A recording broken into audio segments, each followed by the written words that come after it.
2005, you had your accident. What happened exactly? I was playing squash, and it just finished, and I was walking home, and I did a forward roll down a hill, thinking I was having a laugh, things like that, with my brother.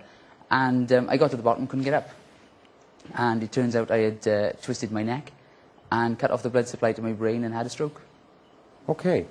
And then it was afterwards, as you were recovering, was when you started to notice kind of changes in your personality, yeah? That's right. It happened over sort of 2 years. I realised that the person I was when I was 20, 21, to the person I was when I was 23 was completely different. There was nothing about me that was even remotely similar apart from my name.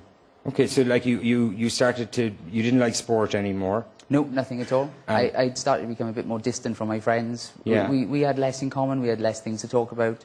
So I started not going out with them, I started not talking to them, and it just went from there, really. Yeah, and did I also read something that people noticed you had started becoming a bit more sarcastic as well? Yeah, sarcastic, which I am very sarcastic. And okay. Yeah, it was quite good. I don't mind it at all.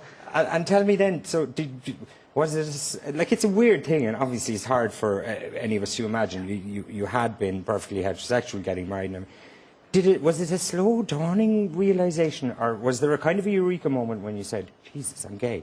No, I did say this a few times. I didn't wake up one morning and think, I'm going to put on that pink shirt and I'm going to walk out. No, it was nothing like that at all. I just, it happened over 2 years. I had to realise who I was all over again, because when I first recovered from the stroke, I had no sexual feelings towards either men or women. It was, I was just more concentrating on recovering.